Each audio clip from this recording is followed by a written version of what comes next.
पढ़ते थे, है ना। अब कैसा होने वाला है कि अभी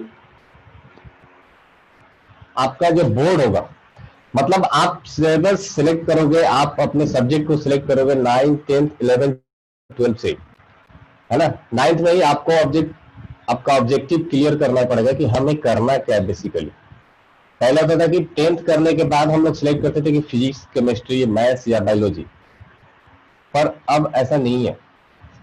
दूसरी चीज क्या है कि अब 9th 10th 11th 12th semester wise हो गया, मतलब 9th में 2 बार एग्जाम होगी। हाँ, रिजल्ट तो वैसे बात आपको हर सेमेस्टर में आते जाएगा। जैसे 9th के 6 महीने में फर्स्ट 6 मंथ में पहला टेस्ट होगा, फिर 9th का फाइनल, फिर 10th का, फिर ऐसे अगर आप लोग देखोगे तो 9th 10th 11th और 10th, सॉरी 11 और 12, 9th में आपका 2 सेमेस्टर हो जाएगा, फर्स्ट सेकंड। 10th में 2 सेमेस्टर हो जाएगा, third and fourth, fifth, seventh and eighth. ऐसा टोटल ये 4 क्लास मिला करके आपके पास 8 सेमेस्टर होंगे। मतलब 9th में 2 एग्जाम, 10th में 2 एग्जाम, 11th में 2 एग्जाम, 12th में 2 एग्जाम, है ना। 9th में आपके कुछ ऐसे सब्जेक्ट होंगे जो कंपलसरी होंगे। हो सकता है कि वो मैथ्स हो, फिजिक्स हो, केमिस्ट्री हो, बायोलॉजी हो, कुछ भी हो सकता है। तो कोई कोई ऐसा टॉपिक होगा जो आपके लिए कंपलसरी होगा। कुछ सब्जेक्ट ऐसे होंगे जो आपको ऑप्शनल होंगे। वो ऑप्शनल भी आपको खुद से चूज करना होगा। वो ऑप्शनल हो सकता है कि डांस हो, म्यूजिक हो, हिस्ट्री है, पॉलिटिकल साइंस है, कुछ भी ऑप्शनल हो सकता है। तो ऑप्शनल आपको अपने हिसाब से चूज करना होगा, जिसमें आप अच्छा करना चाहते हो या जो आपका कुछ हॉबी है ना, तो वो आप सिलेक्ट कर सकते हो। बेसिकली होता क्या था कि अभी तक बच्चे जेई का एग्जाम देते थे, कुछ बच्चे अपने इंजीनियरिंग में स्टार्ट कर देते थे, कुछ बच्चे कॉमर्स हो जाते थे, and then after bachelor degree once again they start preparing for UPSC. बहुत सारे लोगों का सपना होता है कि हम भी आईएएस बनेंगे, आईपीएस बनेंगे। आप लोगों से भी बहुत सारे लोगों का सपना होगा कि हमें आईएएस आईपीएस बनना है। सो वो 10th के बाद हिस्ट्री पढ़ना छोड़ देते थे to get selection in the entrance exam for engineering. But engineering करने के बाद फिर से वो हिस्ट्री, सिविक्स, ज्योग्राफी अल्टीमेटली पढ़ना तो पड़ेगा ही, क्योंकि वो उसमें मेन सिलेबस है। तो फिर वो पढ़ना स्टार्ट कर देते थे। तो उनके लिए इन चीजों को ध्यान में रखते हुए आपको एक ऑप्शन दे दिया गया है कि अगर आपका मोटो क्लियर है, हमें करना क्या है, अगर आपको आईएएस ऑफिसर बनना है, then start preparing from 9th। अभी से आप हिस्ट्री पर ध्यान दीजिए, मीन्स आर्ट्स वाले सब्जेक्ट पर आप ध्यान देंगे। अगर आपको इंजीनियरिंग करना है अलॉन्ग विथ आईएएस, पहले इंजीनियरिंग फिर आईएएस बनना है, तो आपको 5 सब्जेक्ट पर ध्यान देना पड़ेगा। So you have to clear your motive. आपको अपना एम बनाना है कि हमें करना क्या है, अकॉर्डिंगली आपको प्लान करना पड़ेगा फ्रॉम 9th। दूसरी बात, बोर्ड आपको एज इट इज रहेगा। 10th में भी बोर्ड होगा और 12th में भी बोर्ड होगा। सो होपफुली 10th का बोर्ड 22-23 सेशन से स्टार्ट हो जाएगा एंड 12th का बोर्ड 24-25 सेशन से स्टार्ट हो जाएगा, है ना, विथ माइनर चेंजेस। कुछ आपके लिए नए सिलेबस डिजाइन किए जाएंगे, उस पे बुक्स आ जाएंगे, जो पब्लिश होगा वो आपको मिल जाएगा। सिलेबस कुछ आपके चेंज हो जाएंगे, न्यू सिलेबस के साथ आपको स्टार्टअप करना पड़ेगा। अनदर थिंग इज, बोर्ड का इंपॉर्टेंस कम होगा। मीन्स पहले जैसे कैसे होता था, अगर आप 12th पास आउट करते थे तो आपके 12th के मार्क्स के बेसिस पर बहुत सारे अच्छे अच्छे यूनिवर्सिटी, अच्छे अच्छे कॉलेजों में आपका एडमिशन हो जाता था। अब ऐसा नहीं है। Only academic record is not enough to get admitted into the best college और बेस्ट यूनिवर्सिटी। उसके साथ साथ आपको कुछ एक्स्ट्रा करिकुलर एक्टिविटीज भी करनी होंगी। लाइक कोई रिसर्च करता है, कोई इन्वेंशन करता है, इनोवेशन करता है ना, कोई चीजों का प्रोटोटाइप बनाता है, तो वो सब आपको क्रेडिट में मार्क्स होगा। कोई स्पोर्ट्स में अच्छा है, कोई क्रिकेट खेल रहा है और नेशनल लेवल पर खेल रहा है, तो पहले क्या था, अगर हम लोग खेलते थे तो हमारे गार्जियन बोलते थे this is totally waste of time, पढ़ाई पर ध्यान दो, पढ़ाई करो, अच्छे मार्क्स लेकर के आओ, अच्छे कॉलेज मिलेंगे और करियर सेट। अब ऐसा नहीं, आप जिस चीज में अच्छे हो, अगर वो चीज करने के लिए तैयार हो तो आपको उसके मार्क्स मिलेंगे। जैसे एक बैंक होता है ना, वैसे आपका स्टूडेंट का एक बैंक होगा जहां पर आपको मिलेंगे क्रेडिट।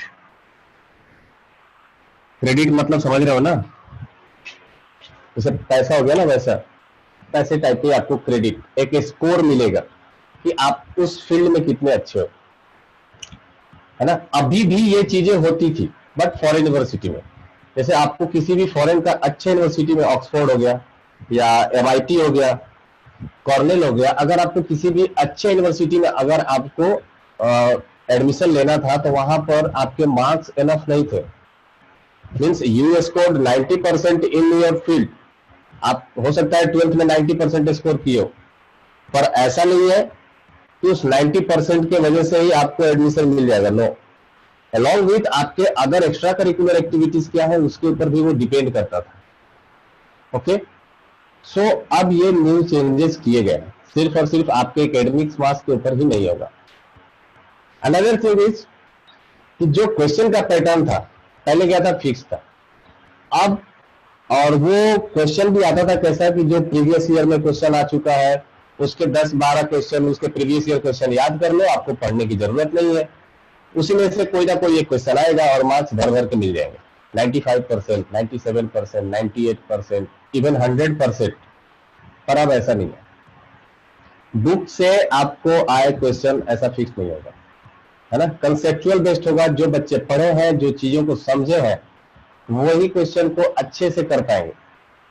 जो मगअप करते थे, जो रटते थे, जो मैं बार बार बोलता हूं कि रटना अच्छी बात नहीं है, चीजों को समझो, वो जिंदगी भर याद रहेगा। तो अब वो मगअप वाली सिस्टम खत्म हो जाएगी, अब आपको पढ़ना पड़ेगा, चीजों को समझना पड़ेगा, उसको एक्सपेरिमेंट करना पड़ेगा, जिसकी फैसिलिटी आपको स्कूलों में दी जाएगी, है ना। या और भी कुछ इनोवेटिव चीज जो आप करना चाहते हो, कुछ मॉडल्स जो घर पे बनाते हो, जैसे बहुत सारे बच्चे कोई इलेक्ट्रिकल साइकिल बना दिया, है ना, कोई इलेक्ट्रिकल बाइक बनाता है, कोई सोलर बाइक बनाता है, कोई सोलर मोटर व्हीकल बनाता है। So lot of things are there, lot of problems are there. आप उन प्रॉब्लम को सोचिए, समझिए और उसके बारे में कुछ करिए।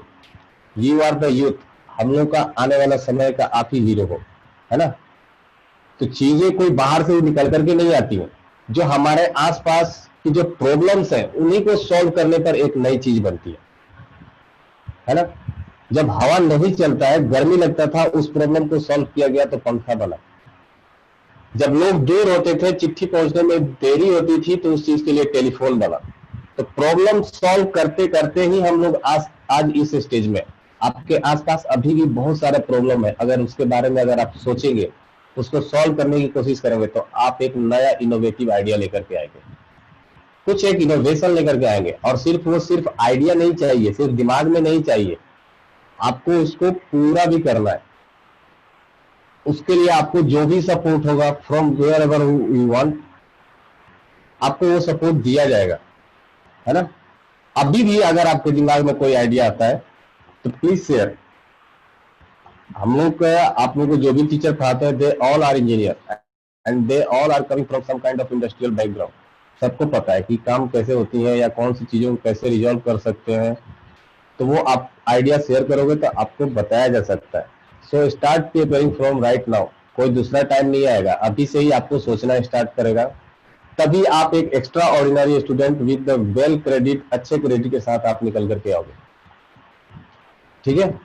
तो सिर्फ और सिर्फ अभी एकेडमिक से ही नहीं हो जाएगा, सिर्फ रटने से नहीं होगा, चीजों को समझना पड़ेगा, एक्सपेरिमेंटली करना पड़ेगा, एक्सपेरिमेंट दिखा के करना पड़ेगा। रिसर्च करिए, खेलिए, कूदिए, संगीत, डांस, जो भी आपको अच्छा लगे वो आप कर सकते हैं।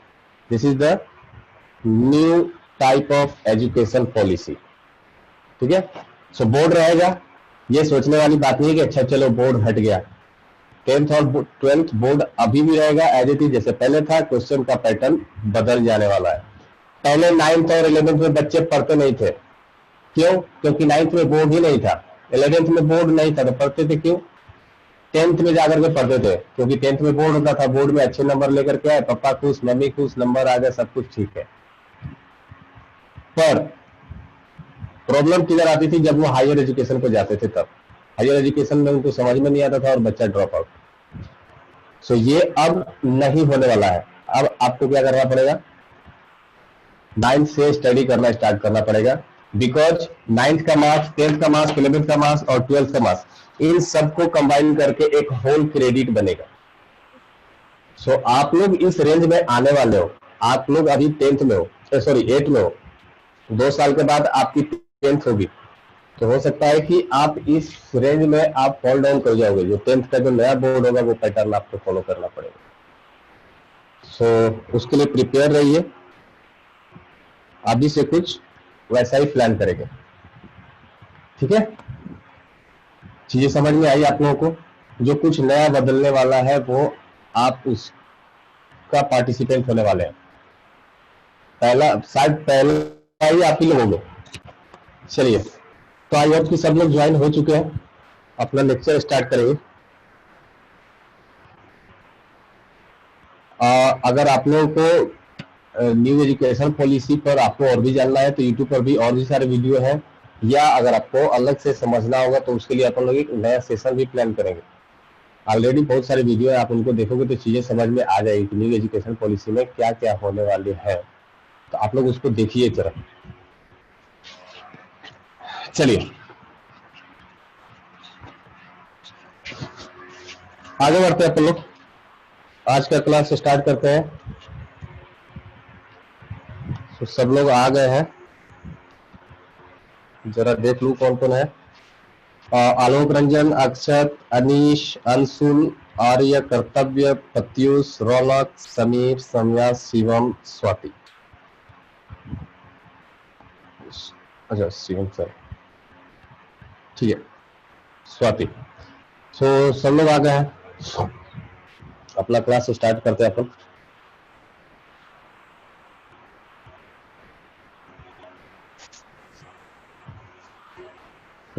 कर्तव्य, वेरी गुड इवनिंग, ठीक है, रिकॉर्डिंग स्टार्ट है। सो फोर्स एंड प्रेशर, ये लेक्चर हम लोगों का तीसरा लेक्चर है, फोर्स एंड प्रेशर का, लेक्चर नंबर 3, ठीक है।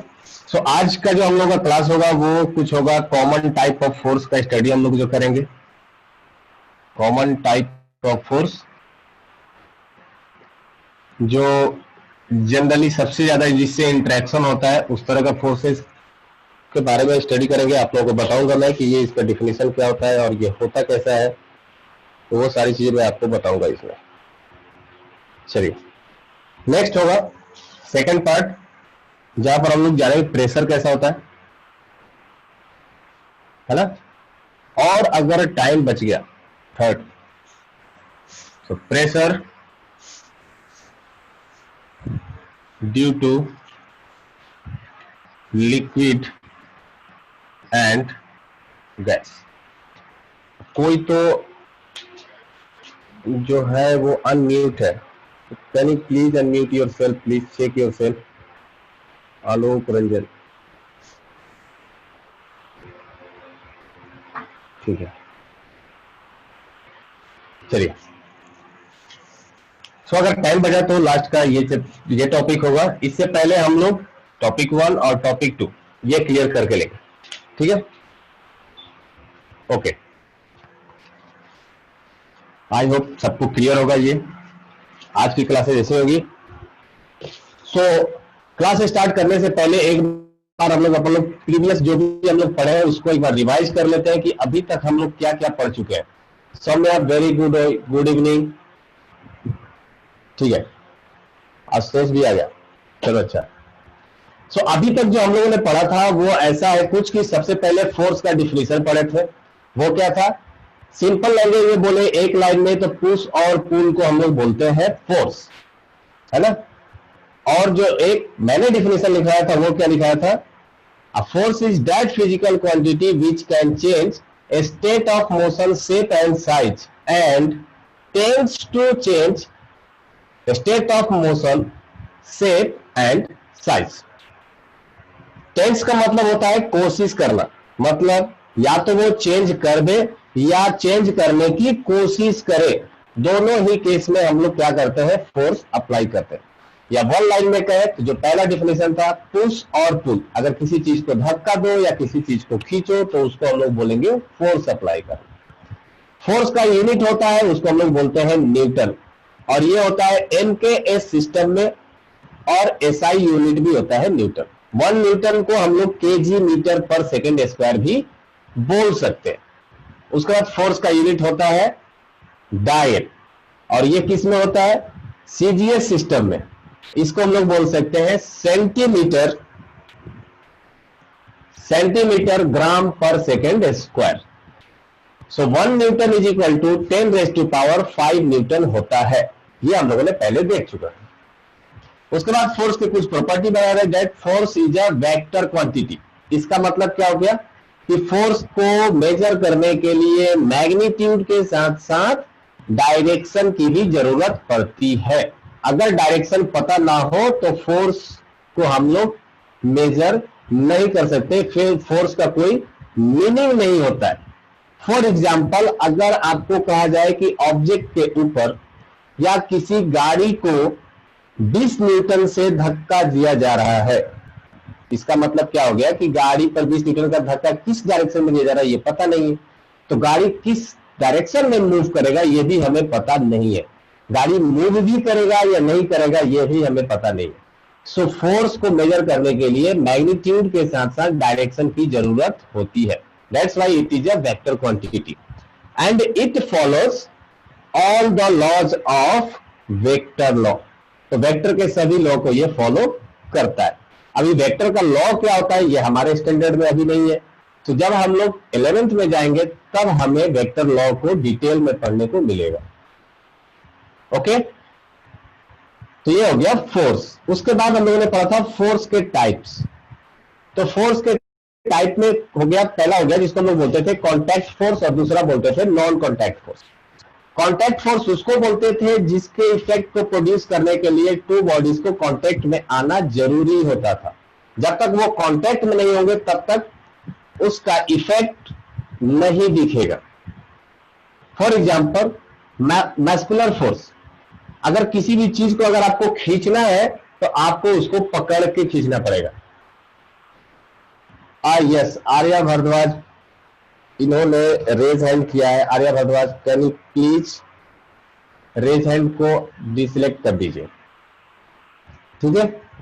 सो अगर आपको किसी भी चीज को खींचना है तो आपको उसको पकड़ के खींचना पड़ेगा, तभी जाकर के उसका इफेक्ट दिखेगा। Effect in the sense, effect मतलब या तो उसका स्टेट ऑफ मोशन बदल जाए, मतलब रेस्ट में था तो मोशन में आ जाए, मोशन में था तो वो रेस्ट में चला जाए। स्टेट ऑफ मोशन दो टाइप के होते हैं, that is the motion with direction and rest. तो ये क्वेश्चन मैंने पहले भी पूछा था। उसके बाद दूसरा एग्जांपल है non contact force. Non contact force क्या होता है, जहां पर इफेक्ट बिना टच किए ही आपको दिख सकता है।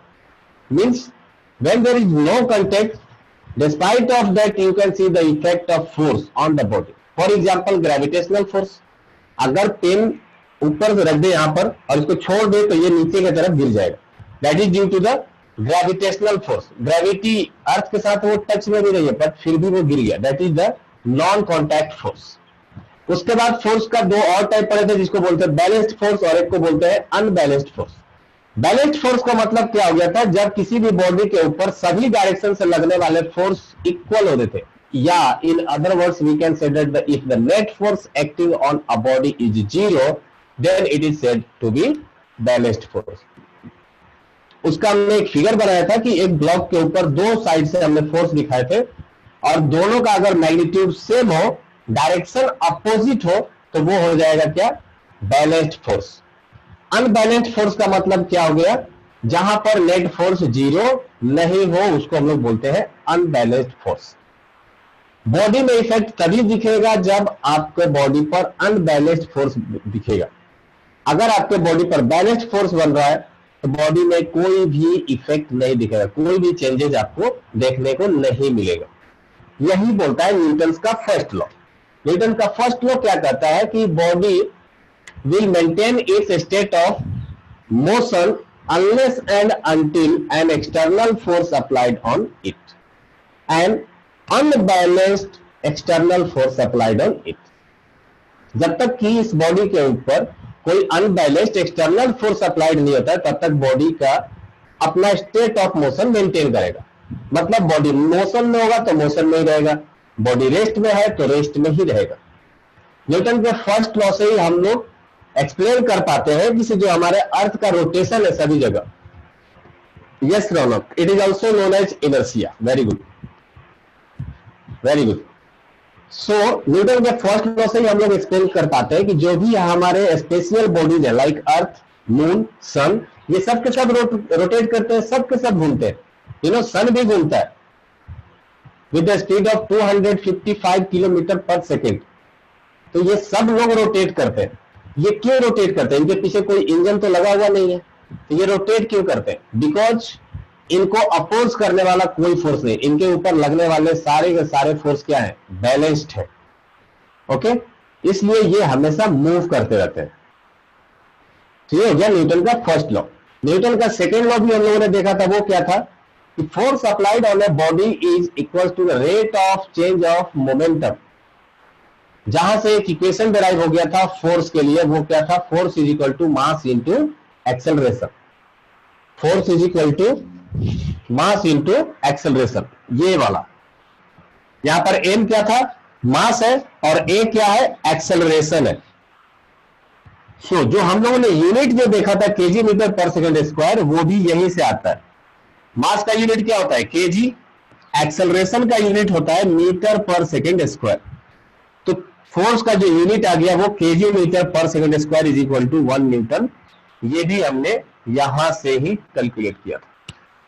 तो ये आता है न्यूटन्स के सेकेंड लॉ से। क्लियर है सब?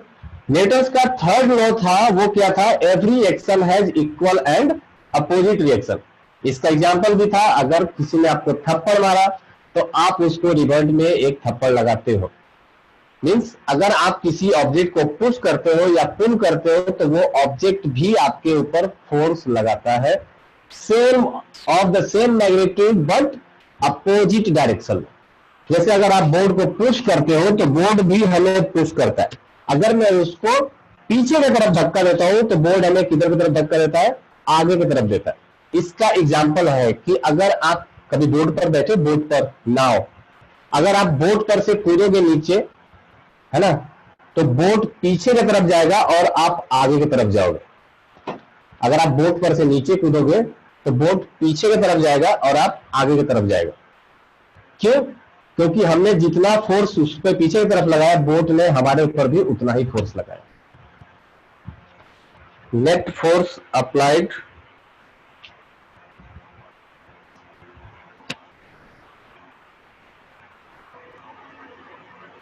क्या मैसेज किया मालूम नहीं। ठीक है, सो ये था अब तक की हमारी कहानी। इसके ऊपर हम लोगों ने कुछ एग्जांपल्स किए थे। उसके बाद लास्ट लेक्चर में हमने कुछ कॉमन फोर्सेस के बारे में आप लोगों को बताया था। कॉमन फोर्सेस मतलब जो हमारे डेली लाइफ में वो फोर्सेस यूज होती है, या आपको अपकमिंग समय में, तुरंत के समय में आपको वो सब फोर्सेस से इंटरेक्शन होने वाली है, या डेली लाइफ में होता भी है। फॉर एग्जाम्पल नॉर्मल फोर्स, मैंने पहले बताया था। नॉर्मल फोर्स क्या होता है? नॉर्मल फोर्स वो होता है जो एक सरफेस दूसरे सरफेस के ऊपर लगाता है। एक ऑब्जेक्ट दूसरे ऑब्जेक्ट के ऊपर लगाता है। क्यों लगाता है? सो दैट कि वो ऑब्जेक्ट उसके थ्रू पास ना हो जाए। जैसे ये पेन है और ये हैंड, अगर मैं पेन को इधर प्रेस करूंगा तो ये पेन इस हैंड पर, पाम पर फोर्स लगाएगा। सिमिलरली ये पाम भी क्या होगा? इसके ऊपर फोर्स लगाएगा।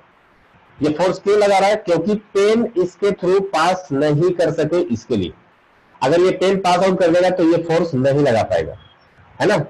जैसे पानी में अगर आप कोई बॉल डालते हो तो वो बॉल नीचे चला जाता है, पानी उसके ऊपर बैक फोर्स नहीं लगाता है। अगर वो बैक फोर्स लगा देता उसी समय सेम मैग्नीट्यूड का, तो वो बॉल ऊपर ही रह जाता। तो जो पानी में फोर्स लगता है उसको हम लोग क्या बोलते हैं? बायोंसी फोर्स बोलते हैं, नॉर्मल फोर्स नहीं बोलते, है ना। तो कोई भी सॉलिड ऑब्जेक्ट एक दूसरे के ऊपर, एक दूसरे के सरफेस के ऊपर फोर्स लगाते हैं, उसको हम लोग क्या बोलते हैं? नॉर्मल फोर्स बोलते हैं। और नॉर्मल फोर्स हमेशा कांटेक्ट वाले आने वाले सरफेस के परपेंडिकुलर होता है। फिर से बोल रहा हूं, कांटेक्ट में आने वाले सरफेस का परपेंडिकुलर होता है। फॉर एग्जाम्पल, अगर मैं बोलूं ये एक रोड है और ये दो ऐसे एक बॉल है जो जमीन पर रखे गए, ठीक है, तो start we move forward and then we stop. Okay, actually उसका कंसेप्ट अलग है। जब ट्रेन, बस और ये कुछ भी चलता है, जब वो स्टार्ट होता है तो हम लोग पीछे जाते हैं, जब वो रुकता है तो हम लोग आगे जाते हैं। That is due to the inertia, that is due to the first law of motion. ऐसा क्यों होता था? क्योंकि जब हम लोग कार पर या बस पर या ट्रेन पर बैठे होते हैं, जैसे ही वो एक्सेलरेट करता है तो ऑल ऑफ द सडन जो हमारा पैर है जो बस के साथ कांटेक्ट में है वो मूव कर जाता है ना। और जो हमारा सर है जो कि बस के साथ कांटेक्ट में नहीं है ना, सर तो हमारा बस के साथ कांटेक्ट में नहीं होता है ना, उल्टा कौन बैठता है भाई?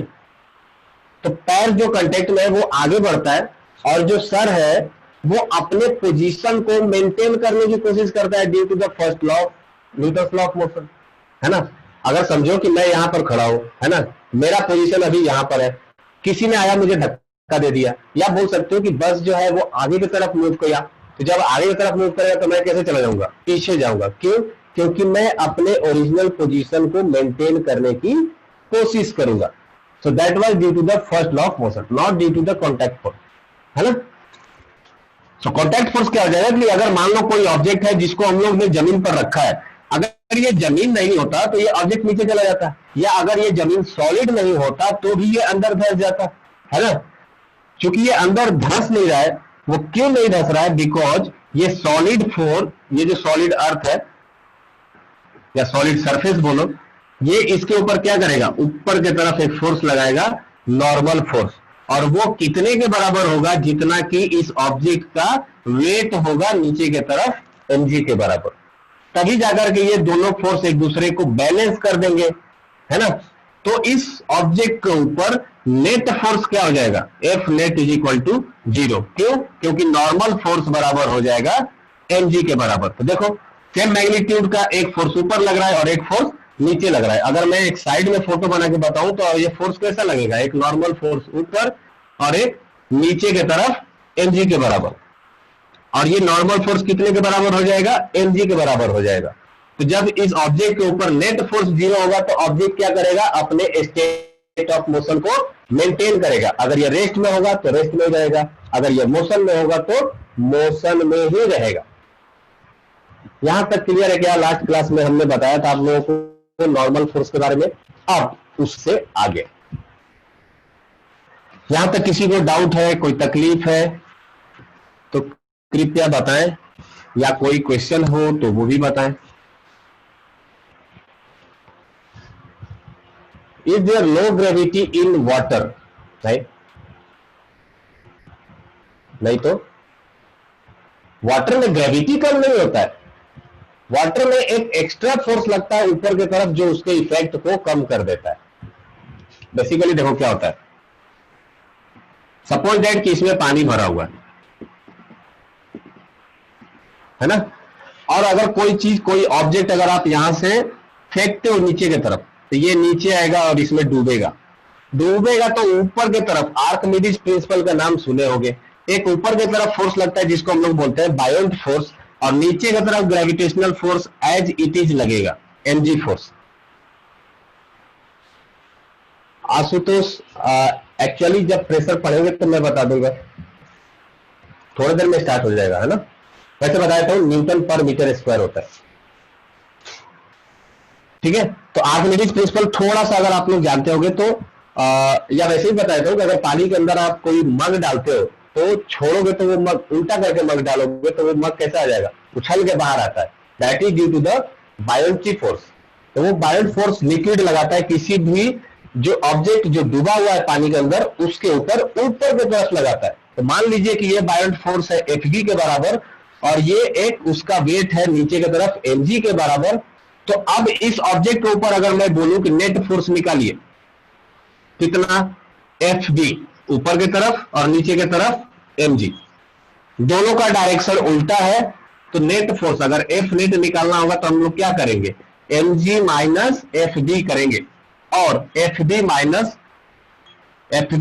mg करेंगे। दोनों सही है, ये भी सही है, ये भी सही है। जो बड़ा होगा वो ऑटोमेटिक उस साइन के साथ आ जाएगा। आई बात समझ में?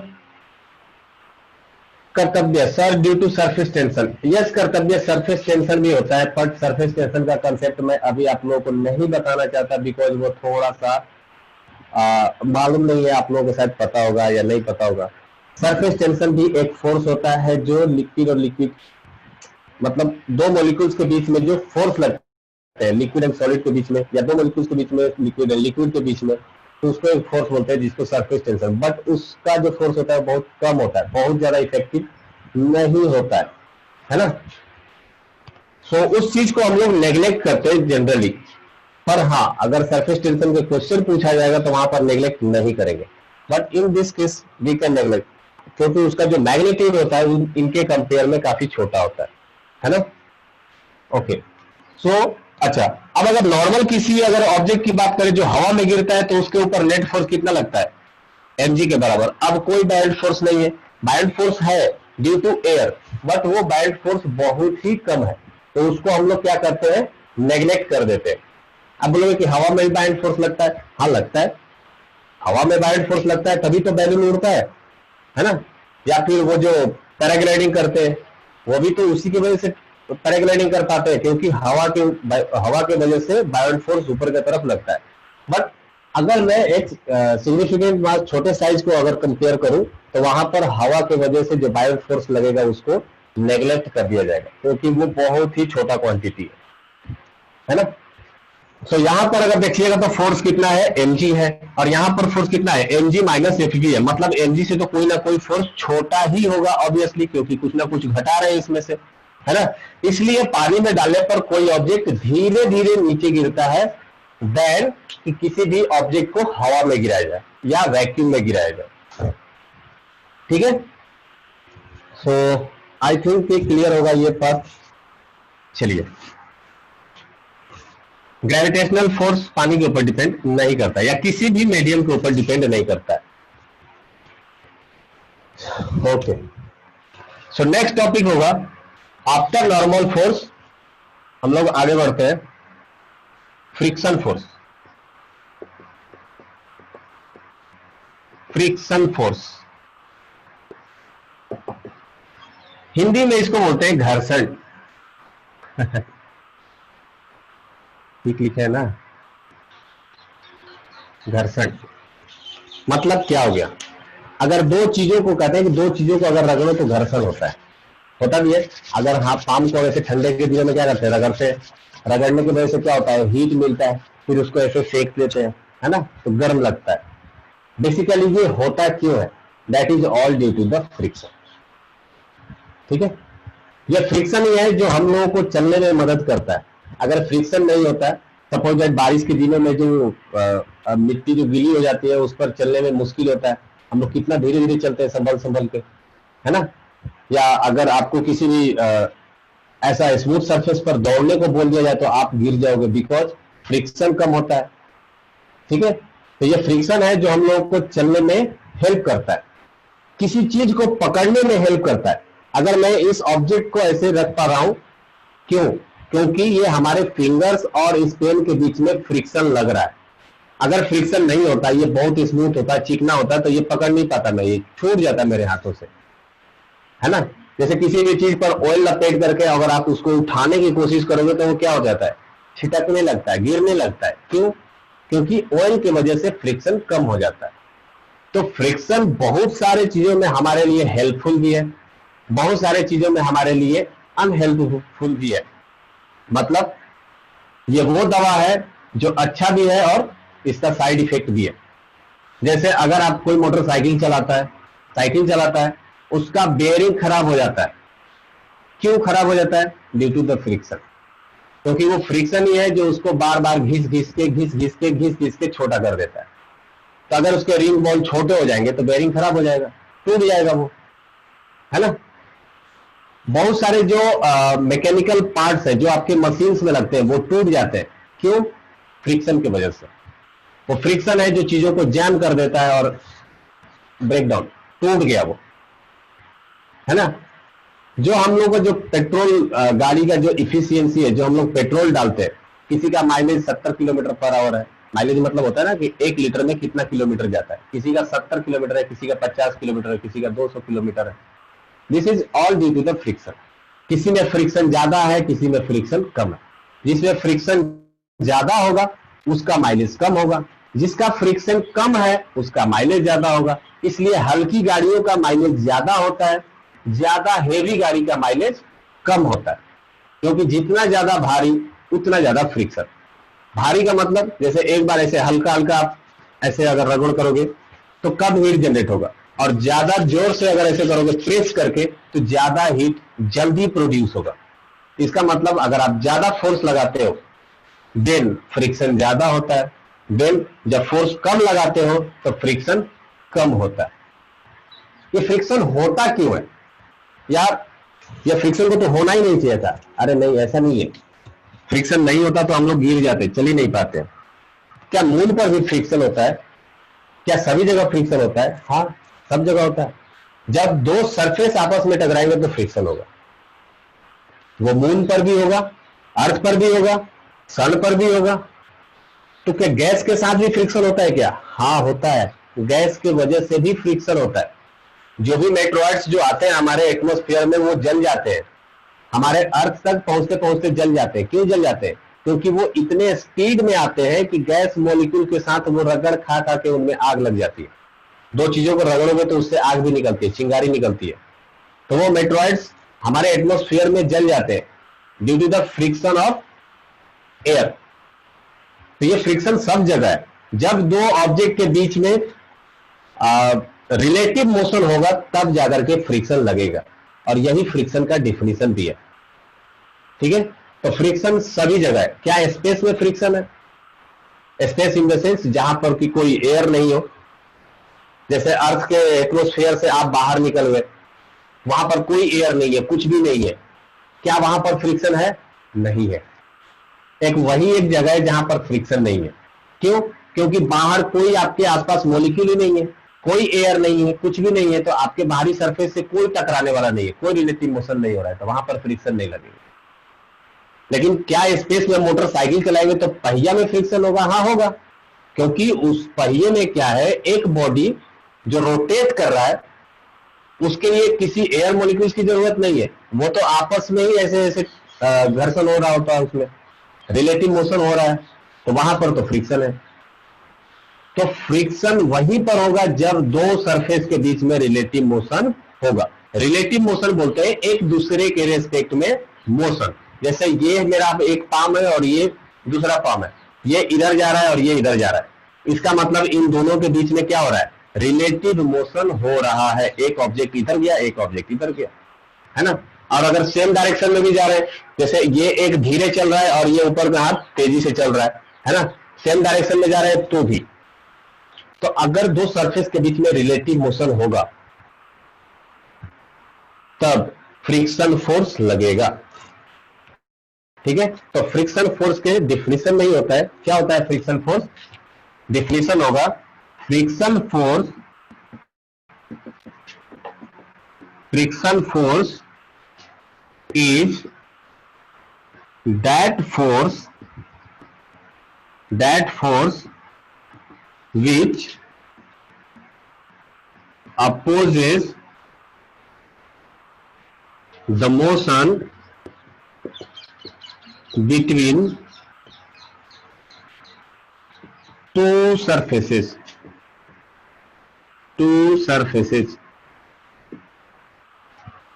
फ्रिक्शन फोर्स क्या होता है? फ्रिक्शन फोर्स वो फोर्स है जो दो सरफेस के बीच के मोशन को अपोज करता है, होने नहीं देता है। अब अपोज करने का मतलब ये नहीं है कि उसको बंद ही कर देगा, अपोज करता है। अगर बंद हो गया तो ठीक है, नहीं बंद हुआ तो भी ठीक है, वो तो जो अपना काम था वो किया, है ना। तो अपोज करता है, जरूरी नहीं कि वो उसको तोड़ दे। फॉर एग्जाम्पल ये हमारा रोड है ना, रोड, और इसके ऊपर एक ब्लॉक रख दिया गया, ये एक ब्लॉक है। अब यहां पर देखिएगा तो दो सरफेस है, कौन कौन सा, एक रोड वाला सरफेस जो ब्लू कलर का है, और जो ब्लैक कलर का वो कौन सा है, ब्लॉक का सरफेस है। थोड़ा सा अगर मैं इन सरफेस को जूम करूं, ये सरफेस को अगर मैं जूम करके देखूंगा तो ये कैसा दिखेगा, ये जो ब्लॉक का सरफेस है वो कुछ इस तरह से दिखेगा।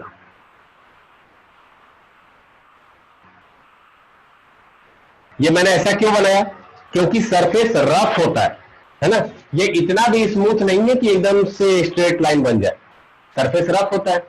अच्छा, जो हमारा रोड है वो भी रफ होता है, तो रोड का भी स्ट्रक्चर कुछ कैसा बनेगा, वो कुछ ऐसा बन जाएगा।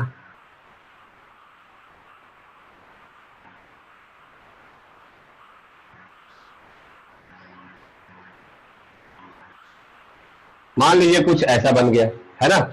तो बेसिकली होता क्या है कि ये जो जो ब्लॉक है, ये जो ब्लॉक जो दिख रहा है आपको, जब ये मूव करेगा आगे की तरफ, लेट से कि इसको हमने वेलोसिटी दे दिया v, तो जब ये ब्लॉक मूव करेगा आगे की तरफ, तो देखिए ब्लॉक कैसा है, इक्वल से पहले, मतलब स्मूथ है नहीं, और जो रोड है वो भी स्मूथ नहीं है। तो अगर ये ब्लॉक आगे बढ़ेगा तो क्या करेगा, ये गड्ढे में फंस जाएगा, ऐसा है ना। जूम करके देखिए अगर पार्टिकल को, तो वो क्या करेगा, एक गड्ढे में फंस जाएगा। तो ये जिस गड्ढे में फंसेगा ये क्या करेगा, इसको आगे बढ़ने नहीं देगा, इसको रोक देगा, है ना। तो रोकेगा तो ये क्या करेगा, जो ब्लॉक है वो उसको तोड़ देगा, उसके नुकीले जो सरफेस है उसको तोड़ करके, और ये सरफेस आगे निकल के जाएगा। तो ये जो तोड़ने में जो फोर्स लगता है इसी को हम लोग बोलते हैं फ्रिक्शन। फिर से मैं बताता हूं अगर समझ में नहीं आया तो। देखिए मान लीजिए कि ये हमारा एक बुक है ना, मान कर लीजिए ये बुक ही है, और इसके ऊपर हमने रख दिया मोबाइल, ठीक है। अब इस मोबाइल को जैसे ही हम लोग फोर्स लगाएंगे ये मूव करना स्टार्ट कर देगा। मूव करेगा तो कैसे करेगा, ये बुक का सरफेस और मोबाइल का ये बैक सरफेस दोनों एक दूसरे से रिलेटिव मोशन कर रहे होंगे, दोनों एक दूसरे से रिलेटिव मोशन कर रहे होंगे। अब ये मोबाइल का सरफेस बिल्कुल स्मूथ तो है नहीं, ना ही ये बुक स्मूथ है ना। तो क्या करेगा, इस बुक में जो छोटे छोटे ऐसे ऐसे खड्डे जो बने होंगे, जो इरेगुलर शेप का जो खड्डा होगा, और इस मोबाइल का जो बॉटम सरफेस है इसमें जो छोटे छोटे खड्डे होंगे इरेगुलर शेप का, वो इंटरलॉक कर जाएंगे, एक दूसरे से बंध जाएंगे, इंटरलॉक कर जाएंगे ऐसा। अब जब इसको मूव करना होगा तो क्या करेगा, इस लॉक को तोड़ना पड़ेगा उसको, है ना। तो जब हम लोग इस पर फोर्स लगाएंगे तो क्या हो जाता है, ये लॉक टूट जाता है और ये ब्लॉक मूव कर जाता है, ये ब्लॉक मूव कर जाता है। इसी को हम लोग बोलते हैं फ्रिक्शन फोर्स। आई बात समझ में। तो फ्रिक्शन फोर्स हमेशा क्या करता है, रिलेटिव मोशन को अपोज करता है। याद रखना, फिर से मैं बोल रहा हूं, रिलेटिव मोशन को अपोज करता है, underline this word, opposes the motion between two surfaces. Generally misconception क्या होता है कि जो फ्रिक्शन फोर्स है वो हमेशा नेट फोर्स के अपोजिट डायरेक्शन में लगता है। यह मिसकंसेप्शन है, पर ऐसा होता नहीं है, ठीक है। तो ये हो गया हमारा फ्रिक्शन फोर्स। फ्रिक्शन फोर्स का फॉर्मूला आपके काम का नहीं है, फिर भी मैं बता देता हूं आपके नॉलेज के लिए। बस सिर्फ जान लीजिए कि friction force is equal to हो जाता है mu into normal force, mu into normal force. अभी नॉर्मल फोर्स मैंने आपको पहले बताया था। तो नॉर्मल फोर्स क्या होता है, एक सरफेस जो दूसरे सरफेस के ऊपर लगाता है वो वाली सर, मतलब ये जो ऊपर की तरफ नॉर्मल फोर्स जो लग रहा था वो मल्टीप्लाइड बाई म्यू। म्यू क्या होता है, इसको हम लोग बोलते हैं, म्यू को हम लोग बोलते हैं कोएफिशिएंट ऑफ फ्रिक्शन, और ये हर एक सरफेस के लिए अलग अलग होता है। अब ये कैसे कैलकुलेट करते हैं वो अपन लोग बाद में पढ़ेंगे। तो म्यू का वैल्यू सब जगह अलग अलग होता है, रोड का अलग होता है, रोड में भी गीले रोड का अलग होगा, सूखे रोड का अलग होगा, रोड पर पानी पड़ा होगा तो अलग होगा। How friction doesn't work properly when surface is wet. देखिए, जब फ्रिक्शन जब सरफेस वेट हो जाएगा, मतलब उसमें जो गड्ढा हो जाता है ना, गड्ढा छोटा छोटा, इसमें पानी की बूंदें भर जाएंगी, है ना, तो इंटरलॉकिंग नहीं हो पाता है, वो ऊपर ऊपर से मूव करने लगता है। पानी का अगर लेयर बन जाएगा तो वो क्या करेगा, वो ऑब्जेक्ट जो है वो ऊपर की तरफ उठ जाएगा ड्यू टू द बायनेंसी फोर्स, तो वो प्रॉपरली उसमें इंटरलॉक नहीं होगा, तो फ्रिक्शन क्या हो जाएगा, कम हो जाएगा, है ना। जो पानी में बोट चलती है उसमें फ्रिक्शन क्या होता है, कम होता है। बट ऐसा नहीं है फ्रिक्शन नहीं होता है फ्रिक्शन, पर बहुत कम होता है। तो अगर वेट हो जाएगा रोड भी आपका, तो फ्रिक्शन लगेगा पर फ्रिक्शन कम हो जाएगा। ऐसा नहीं बोल सकते हैं कि फ्रिक्शन डजंट वर्क, वर्क करता है भाई, पर कम करता है। क्यों? क्योंकि उसके जो कुछ जो इंटरलॉकिंग्स है वो फील हो जाते हैं ड्यू टू द फ्लूइड, जो आप लोग फ्लूइड इस्तेमाल करते हो उसके वजह से, है ना। चलिए, तो this is the all about friction. अच्छा, इस ये फोर्स है तो ये वेक्टर क्वांटिटी होगा और इसका यूनिट भी न्यूटन ही होगा।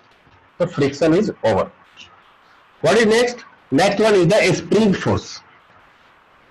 तो आगे बढ़ते हैं और इसको बोलेंगे spring force.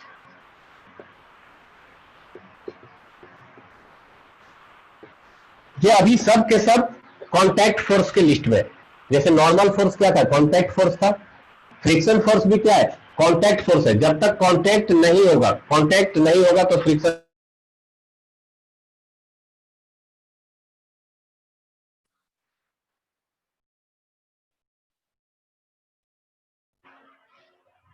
Y friction apply properly on wheel. देखिए, जो व्हील है उसके ऊपर फ्रिक्शन कंपैरेटिवली दूसरे ऑब्जेक्ट से कम होता है। क्यों कम होता है वो मैं बताता हूं। जो हमारा व्हील होता है वो कैसा होता है, ऐसा गोल होता है, एकदम एकदम गोल होता है। अच्छा, अगर व्हील आपका स्क्वायर हो जाता है तो कैसा होता, या आपका व्हील गोल ना होकर के थोड़ा सा अंडाकार हो जाता है, ऐसा चपटा ऐसा हो जाता। सो इस केस में आपका फ्रिक्शन ज्यादा लगेगा, है ना, और इस केस में फ्रिक्शन कम लगेगा। क्यों? क्योंकि एक सिर्फ पॉइंट है जो कांटेक्ट में, और यहां पर पूरा का पूरा एक सरफेस कांटेक्ट में। रौनक, आज मैं अभी ये तीसरा फोर्स पढ़ाने जा रहा हूं, स्प्रिंग फोर्स, ठीक है। सो यहां पर एक पॉइंट है जो कांटेक्ट में है और यहां पर एक सरफेस कांटेक्ट में है। इसके वजह से फ्रिक्शन फोर्स ज्यादा बढ़ जाता है, इसके वजह से फ्रिक्शन फोर्स कम हो जाता है। सो व्हील पर प्रॉपरली अगर देखा जाए कंपैरिजन में दूसरे से, तो वो कम काम करता है। अब बोलोगे कि ब्रेक कैसे काम करता है, तो देखो, ब्रेक यहां से काम करता है ना। ब्रेक क्या करता है, इसके अंदर एक ब्रेक शू होता है जो इसके मूवमेंट को रोक देता है। ये जो रोटेट करता है ना, रोटेट करना बंद हो जाता है, जिसके वजह से ये क्या करता है, स्लाइड होना स्टार्ट हो जाता है। स्लाइडिंग, ऐसा मूव करना। पहले क्या होता था, ये रोटेट हो रहा था, अब क्या करेगा, स्लाइड करेगा, है ना। तो स्लाइडिंग की वजह से फ्रिक्शन फोर्स बढ़ जाता है। रोटेट के वजह से, रोटेशन के वजह से वो सिर्फ कांटेक्ट रहता है। वो थोड़ा सा डिटेल्ड फिजिक्स है, सो आई थिंक वो अभी आपको क्लियर नहीं होगा। आगे आप लोग इसको फिर से क्लियर करेंगे, या आपको पर्सनली मैं अलग से बता दूंगा। तो व्हील का थोड़ा कंसेप्ट अलग है और डिटेल में इसको, चलिए स्प्रिंग फोर्स देखते हैं। स्प्रिंग फोर्स क्या होता है, ये स्प्रिंग के द्वारा लगाया गया एक फोर्स है जो स्प्रिंग फोर्स होता है। अब बोलोगे इसमें नया बात कौन सी बता दिया, स्प्रिंग फोर्स लिखा हुआ है तो स्प्रिंग के द्वारा ही लगेगा। हाँ भाई, स्प्रिंग के द्वारा ही लगेगा, पर इसमें जो मैं आपको बताने जा रहा हूं वो कुछ इस तरह से है कि स्प्रिंग फोर्स हमेशा डिस्प्लेसमेंट के अपोजिट डायरेक्शन में लगता है। फर्स्ट नंबर फोर्स था नॉर्मल फोर्स, है ना। तो नॉर्मल फोर्स का मैंने लास्ट वीडियो में बताया था, इसमें भी थोड़ा सा मैंने बताया। नॉर्मल फोर्स में आपको ब्रीफ डिस्क्रिप्शन बताया था रौनक, बाकी आप फिर से यूट्यूब पर जाकर के आप देख सकते हो, ठीक है। ओके रौनक, ठीक है। सो देखो, नॉर्मल फोर्स क्या होता है, जब एक ऑब्जेक्ट जो है वो दूसरे ऑब्जेक्ट के ऊपर लगाता है सो दैट वो रेजिस्ट करता है। ओके ओके, ठीक है, चलिए। सो स्प्रिंग फोर्स क्या करता है, ये क्या करता है कि जो भी कोई ऑब्जेक्ट इससे कनेक्टेड है, जो भी कोई ऑब्जेक्ट जो स्प्रिंग से कनेक्टेड है, वो अगर मूव करने की कोशिश करे, अगर ये भाई साहब कहीं जाने की कोशिश करेंगे, तो स्प्रिंग क्या करेगा, उसको रोकेगा, जाने नहीं देगा। तो लेट से कि अगर ये ऑब्जेक्ट सामने के डायरेक्शन में जा रहा है, मतलब आपका स्प्रिंग अगर कुछ इलोंगेट हो गया, इसको बोलते हैं इलोंगेशन इन स्प्रिंग, और आपका स्प्रिंग कुछ ऐसा हो गया है ना, तो जो फोर्स लगेगा वो किधर की तरफ लगेगा, पीछे की तरफ लगेगा, इधर की तरफ। तो इसको हम लोग बोलेंगे स्प्रिंग फोर्स। और सिर्फ मुझे आपको प्रॉपर्टी बताना था, इसका कोई डेफिनेशन नहीं है। डेफिनेशन क्या हो सकता है, spring force applied by spring, ठीक है।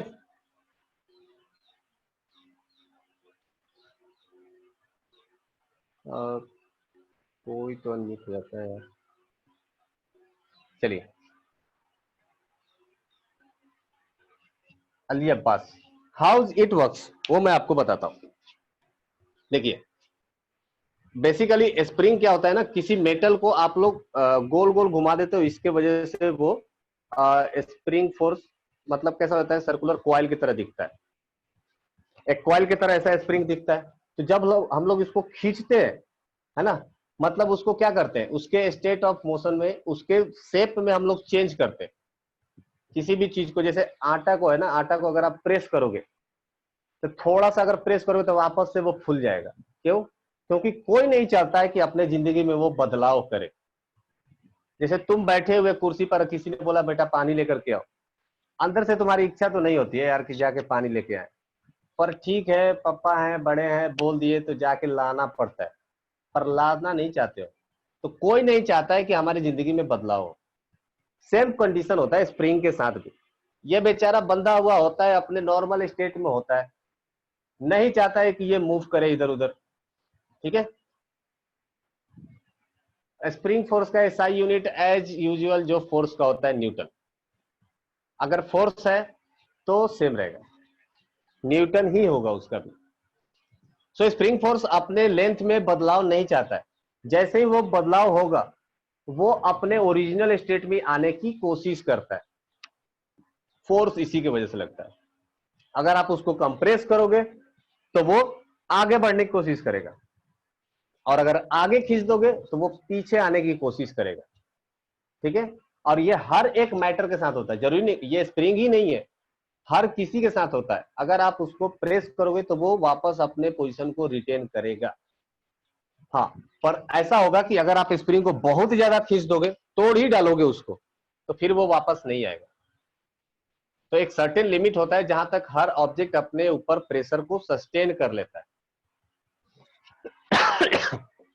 जैसे आप किसी चीज से हथौड़े पर वार करते हो है ना, तो क्या उस हथौड़े के मारने से उसमें थोड़ा सा भी बदलाव नहीं होता होगा? होता है। जब आप मारते हो तो वो थोड़ा सा कंप्रेस होता है, पर वो वापस से अपने पोजीशन पर आ जाता है, अनलेस एंड अनटिल कि आप बहुत बार बार और बहुत जोर जोर से ना मारो। जब बहुत जोर जोर से मारना स्टार्ट कर दोगे तो वो पिचक जाएगा, उसका बॉन्ड टूट जाएगा। अब उसके अंदर उतनी कैपेसिटी नहीं होगी कि वो वापस से अपने पोजीशन तक आ सके, ठीक है। तो स्प्रिंग भी क्या करता है, अगर इसको लोग खींचता है तो वो अपने पोजीशन पर आने की कोशिश करता है, इसके लिए वो फोर्स क्या करता है, पीछे की तरफ लगाता है। और अगर आप स्प्रिंग को कंप्रेस करते हो, मतलब लाइक दिस, अगर आपने स्प्रिंग को कंप्रेस कर दिया तो ये ब्लॉक क्या था, पीछे की तरफ मूव किया था, है ना। तो स्प्रिंग क्या करेगा, इसके ऊपर जो फोर्स लगाएगा वो किधर लगाएगा, सामने की तरफ फोर्स लगाएगा, एफ स्प्रिंग, ठीक है। और इसको हम लोग लेट से ये जो है, इस पोजीशन को हम लोग क्या बोल देते हैं, नॉर्मल पोजीशन। नॉर्मल पोजीशन, या फिजिक्स के लैंग्वेज में इसको बोलते हैं mean position. Mean position, mean position का मतलब इसका ओरिजिनल पोजीशन, ठीक है। तो ये कंप्रेस किया तो फोर्स इधर की तरफ लगाया, और अगर एक्सटेंड किया तो फोर्स अंदर की तरफ लगाया। तो स्प्रिंग फोर्स में आप लिख भी सकते हो, force applied by spring is called spring force, is called spring force, ठीक है। छोटा सा डिफिनीशन है, कहने के लिए डिफिनीशन है, अच्छा, इसका एक फॉर्मूला भी होता है, spring force is equal to हो जाता है minus of k into x, minus of k into x. यहां पर के क्या है, इसको हम लोग बोलते हैं स्प्रिंग कांस्टेंट, स्प्रिंग कांस्टेंट, और एक्स क्या है, इसको हम लोग बोलते हैं displacement, displacement from mean position, displacement from mean position. अब मान लो कि ये हमारा मीन पोजीशन है और ये ब्लॉक यहां पर है, मतलब यहां से दूरी कितना हो गया इसका, एक्स हो गया, तो ये वही एक्स है, ये और एक्स, ये एक्स वही है ना।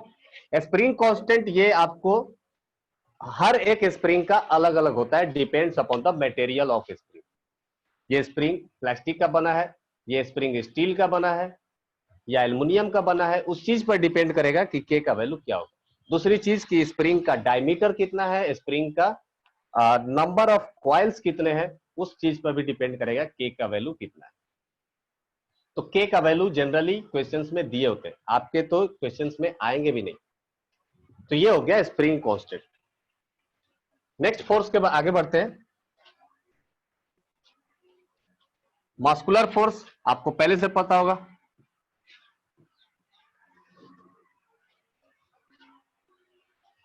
नेक्स्ट है मस्कुलर फोर्स। मस्कुलर फोर्स क्या होता है, जो हमारे मसल्स के द्वारा लगाए जाते हैं।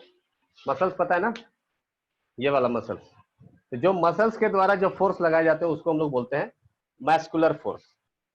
ठीक है, तो force applied, force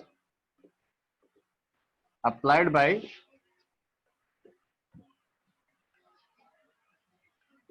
muscles are called muscular force.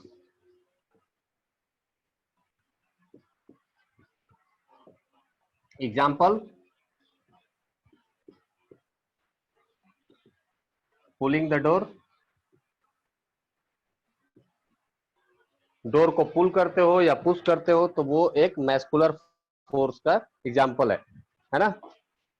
Pushing and car, car को धक्का देना, इसको भी हम लोग क्या बोलेंगे, मैस्कुलर फोर्स बोलेंगे। मैस्कुलर फोर्स का कोई अलग से डेफिनेशन नहीं है। Yes Raunak, throwing a ball, मतलब जिससे आपको आपकी ताकत की पता चले वही है मस्कुलर फोर्स। क्या हो गया, कोई दिक्कत है?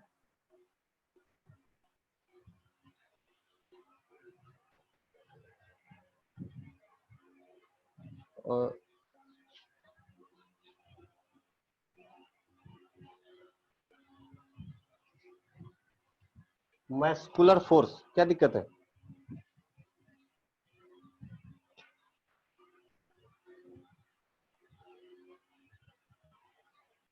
अच्छा ठीक है, MASCULAR, ओके, MU, ठीक है, मस्कुलर फोर्स, ठीक है ठीक है, ओके, थैंक यू। तो हो गया ये आपका मस्कुलर फोर्स हो गया। उसके बाद नेक्स्ट, ये सारे के सारे कॉन्टैक्ट फोर्स है, मतलब मस्कुलर फोर्स भी किसके अंदर आता है, कॉन्टैक्ट फोर्स के अंदर ही आता है। जब तक आप कॉन्टैक्ट नहीं करोगे तब तक मस्कुलर फोर्स वर्क नहीं करता है। अगर ऐसा होता तो फिर हम लोग बैठे बैठे किसी भी चीज को दूर से ही खींच लेते ना, फिर तो उठने की जरूरत नहीं पड़ता, यहां से बैठे बैठे ऐसा मस्कुलर फोर्स दिखाते। ओके भाई, जहां पर भी है करेक्ट कर लो।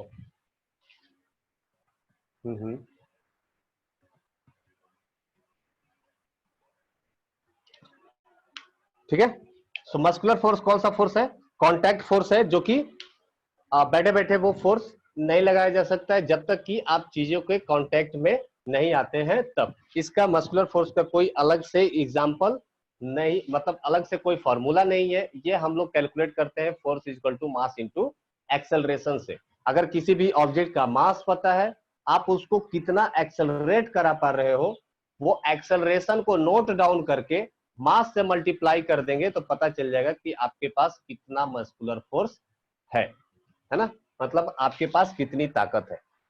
तो ये हो गया मस्कुलर फोर्स। आई थिंक ये चौथा था। अब आते हैं हम लोग नॉन कॉन्टैक्ट फोर्स के ऊपर। नॉन कॉन्टैक्ट फोर्स 3 तरह का हमने बताया था। कौन कौन सा? Gravitational force, electrostatic force and magnetic force. चलिए, तो उस फोर्स के बारे में थोड़ा सा स्टडी कर लेते हैं। First one is gravitational force. Gravitational force, नाम से ही पता चल रहा है, the force due to gravity. उसको हम लोग क्या बोलेंगे? Gravitational force.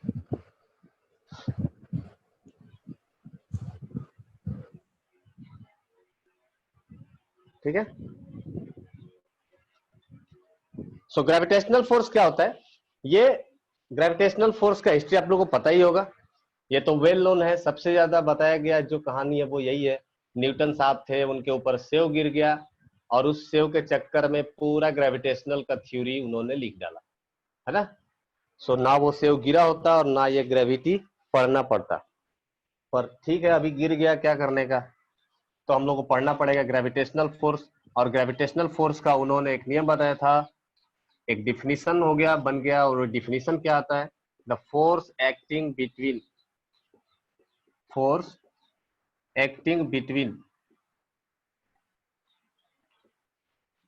two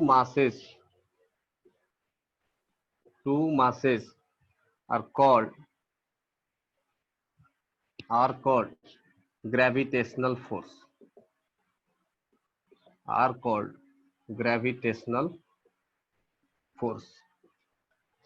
ठीक है। तो force acting between two masses are called gravitational force. तो ग्रेविटी क्या होता है? अगर ये ग्रेविटेशनल फोर्स है तो क्या इसको हम लोग ग्रेविटी बोल सकते हैं? नहीं, इसको हम लोग ग्रेविटी नहीं बोल सकते। ग्रेविटी किसको बोलते हैं? When one of the mass is earth. Gravity कब बोलेंगे? When one of the mass is earth, then it will be gravity या फोर्स।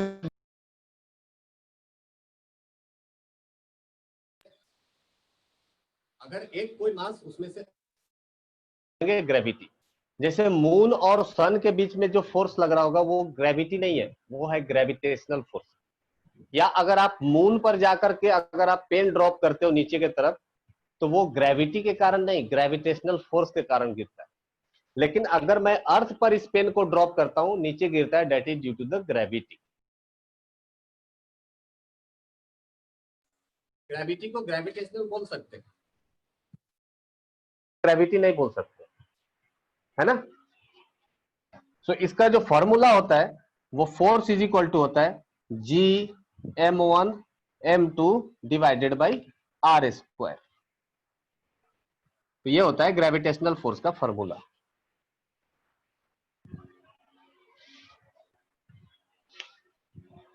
यस, वेरी गुड रौनक। एग्जाम्पल के तौर पर रौनक ने बताया कि जो सन का गैस है, सन के आसपास जो गैस है, जो फोर्स उसको होल्ड करता है उसको हम लोग बोलेंगे ग्रेविटेशनल फोर्स। सही है। दूसरा एग्जांपल है, जिस फोर्स के कारण पृथ्वी अपने ऑर्बिट पर रिवॉल्व करती है, रोटेट करती है, वो भी फोर्स है ग्रेविटेशनल फोर्स। जिस फोर्स के कारण high tide and low tide आता है वो भी फोर्स है ग्रेविटेशनल फोर्स। ठीक है। जिस फोर्स के कारण अगर मैं किसी बॉल को ऊपर फेंकता हूं और वो रिटर्न जमीन पर आ जाता है, वो भी है ग्रेविटेशनल फोर्स। ओके।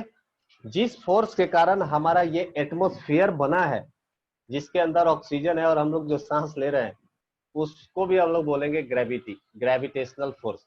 तो ये सब के सब ग्रेविटेशनल फोर्स के कारण होता है ना। अच्छा, देखने में लगता है ना कितना बड़ा बड़ा काम करता है ग्रेविटेशनल फोर्स। सूर्य को बांध के रखता है, मून को भी बांधा हुआ है ना, कितने भारी भारी वजन को बांध के रखा होगा। एक्चुअली मैं आपको एक चीज बताऊं, it is the weakest force. अब ये क्यों हो गया? It is weakest force in the universe.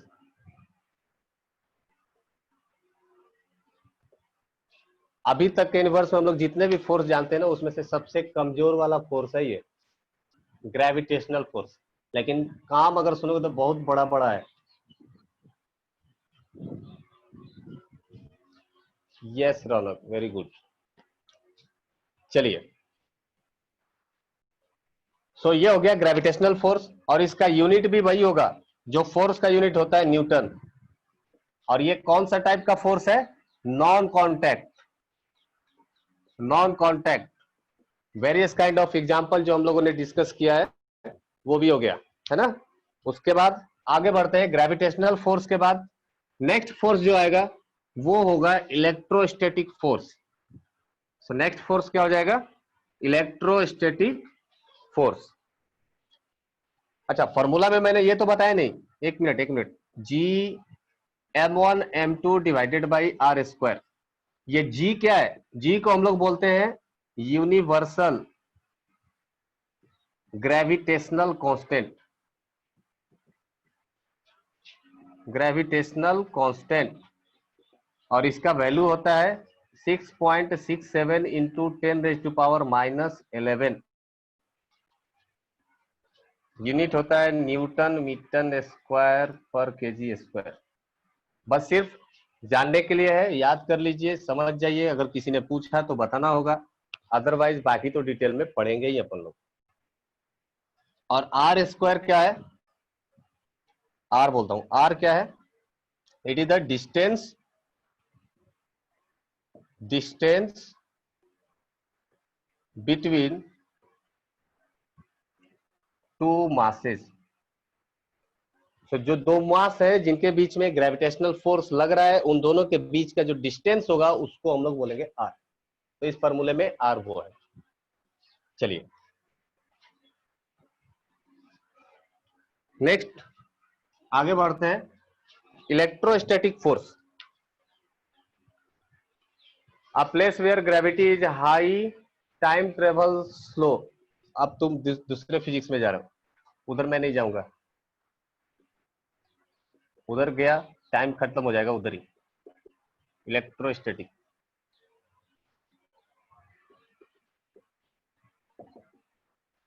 देखो time, why helium balloon opposes gravitation. अरे वो अपोज नहीं करता है, जो हीलियम बैलून है ना वो अपोज नहीं करता है। तुम्हें लगता है कि हीलियम भर देने से वो जो गैस जो ऊपर जाने लगता है वो अपोज करता है? नहीं नहीं नहीं नहीं नहीं, ऐसा मत सोचना। बेसिकली हीलियम क्या है? हीलियम का एटॉमिक मास होता है 2, सॉरी एटॉमिक नंबर होता है 4, और उसका मास हो जाता है 4। क्या बोल रहा हूं मैं? हीलियम का एटॉमिक नंबर होता है 2 और मास हो जाता है 4। This is mass.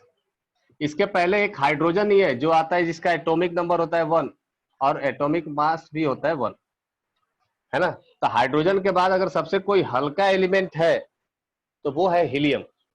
अब जब हम लोग किसी ऑब्जेक्ट में हीलियम भर देते हैं तो वो होता क्या है कि उसका डेंसिटी हमारे एटमॉस्फेयर के डेंसिटी से कम होता है। अब जब उसका डेंसिटी कम होगा तो वो क्या हो जाएगा? तैर जाएगा, हवा में तैरने लगेगा। जस्ट लाइक कि जैसे हम लोग पानी में एक कील डाल देते हैं और दूसरा अगर कोई स्पॉन्ज डालते हो तो स्पॉन्ज तैरने लगेगा और कील डूब जाएगा। क्यों? क्योंकि कील का डेंसिटी ज्यादा है पानी से, तो डूब जाएगा वो। और स्पॉन्ज का डेंसिटी कम है तो पानी में क्या हो जाएगा? तैर जाएगा।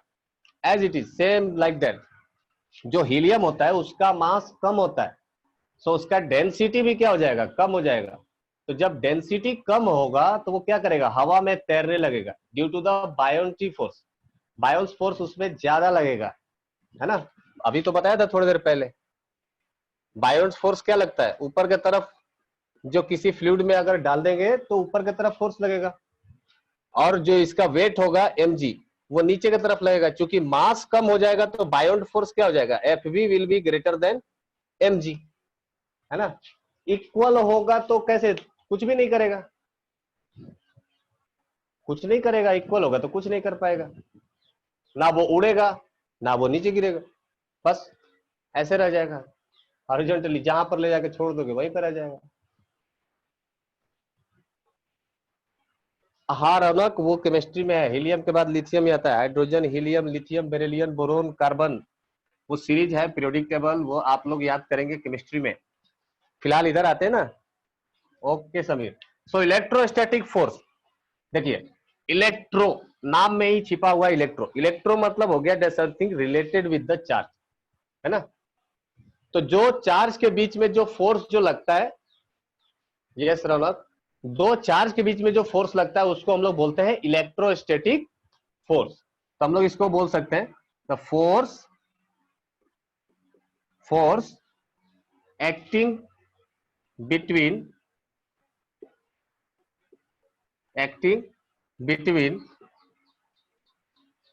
To static charge,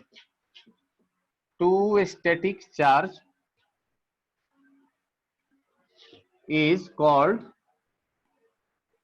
electrostatic force, है ना। स्टैटिक का मतलब क्या हो गया, देखो यहां पर भी लगा हुआ है स्टैटिक, यहां पर भी मैंने डिफिनेशन में इस्तेमाल किया स्टैटिक। स्टैटिक मतलब होता है रेस्ट, रेस्ट मतलब स्थिर, रुका हुआ।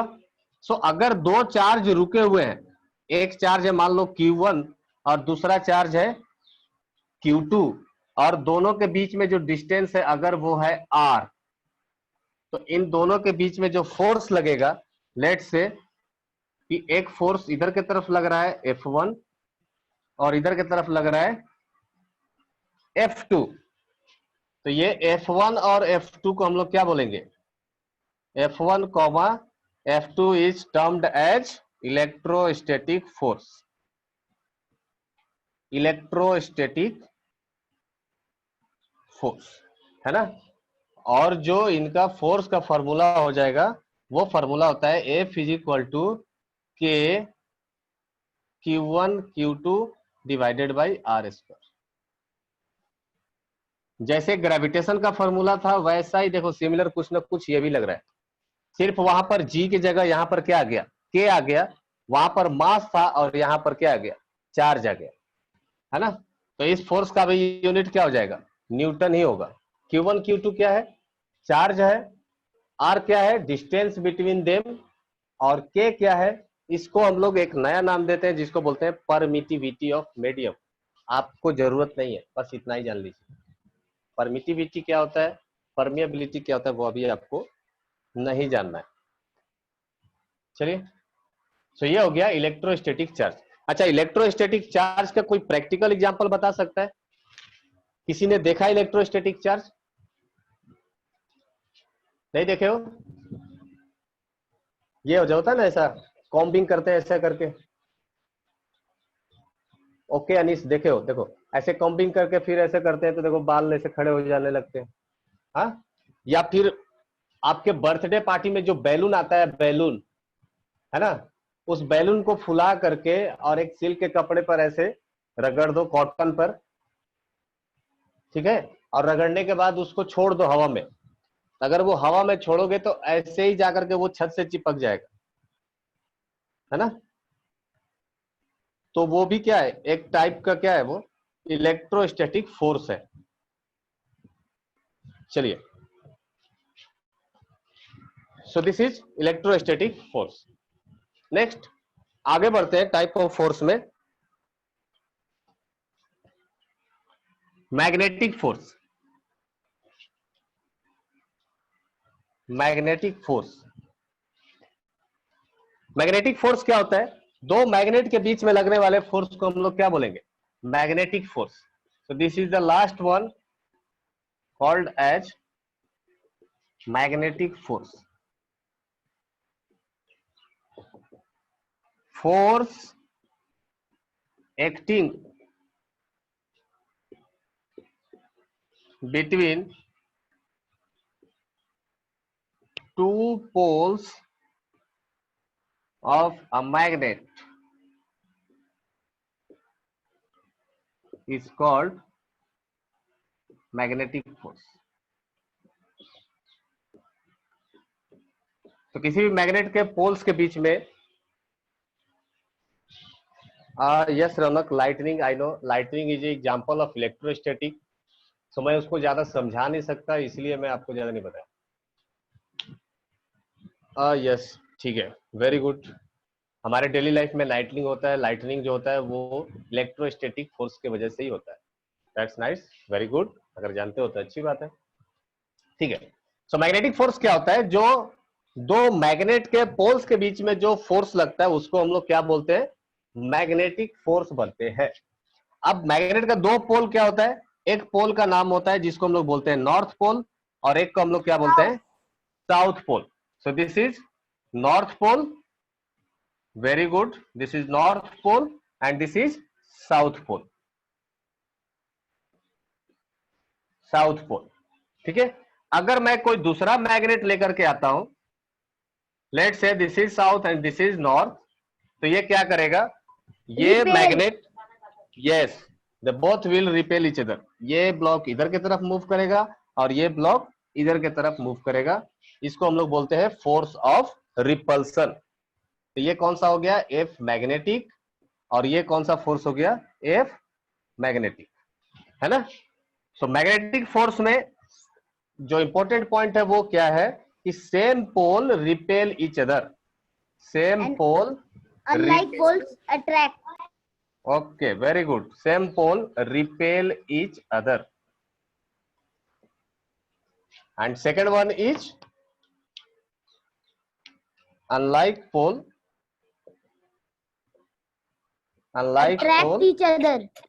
attract each Other. other. So this is the all about the magnetic force. अच्छा, इसका यूनिट जो होगा as it is, जो न्यूटन होता है वही इसका भी यूनिट रहेगा। ओके, चलिए। So these are the three non contact force. पहला हो गया ग्रेविटेशनल फोर्स, दूसरा हो गया इलेक्ट्रोस्टैटिक एंड थर्ड हो गया मैग्नेटिक फोर्स। आगे बढ़ते हैं, नेक्स्ट टॉपिक पर जाते हैं। जहां तक किसी को डाउट है, कोई प्रॉब्लम, कोई तकलीफ, तो बोलिए। ओके, चलिए। So next one is, okay Raunak, time is out, या आई नो, देख लेते ना, एक इंट्रो करा देता हूं। नेक्स्ट टॉपिक जो हमारा होने वाला है वो क्या है? प्रेशर। तो प्रेशर बहुत लोग जानते होंगे, पहले से ही पता होता है, या अंशुल आई नो? जो प्रेशर होता है वो क्या होता है? That is called as force per unit area. मतलब किसी भी ऑब्जेक्ट के जो सरफेस एरिया है उसके ऊपर जितना भी फोर्स लगता है उसको उस एरिया से डिवाइड कर देंगे, तो उसी को हम लोग बोलेंगे प्रेशर। लेट्स से दैट कि ये हमारा एक एरिया है, ऐसा प्लेट है, हमारा एक एरिया है, और इसके ऊपर हम फोर्स लगा रहे हैं, ऐसा कोई फोर्स लगा दिया, और ये फोर्स इज इक्वल टू, मान लो कुछ ऐसा 10 न्यूटन है, और इसका, इस प्लेट का जो एरिया है, ये प्लेट का एरिया आपको बताया गया है पहले से कि ये प्लेट 2 मीटर स्क्वायर का है। तो हमारा प्रेशर क्या हो जाएगा? फोर्स डिवाइडेड बाई एरिया, और ये क्या होगा? 10 डिवाइडेड बाई 2 बोले तो 5, और इसका यूनिट हो जाएगा न्यूटन पर मीटर स्क्वायर। तो यही फोर्स हम प्रेशर नेक्स्ट क्लास में अपन लोग पढ़ेंगे। What is force, unit of force, how many type of, sorry, what is pressure, unit of pressure, how many type of pressure, how does a fluid applied pressure on a container। so ये सारे type के हम लोग pressure पढ़ेंगे, है ना। So next class में हम लोग मिलते हैं। Thank you Kartavya, thank you all. Okay Ashutosh, bye bye, good night, sweet dream, have a nice day.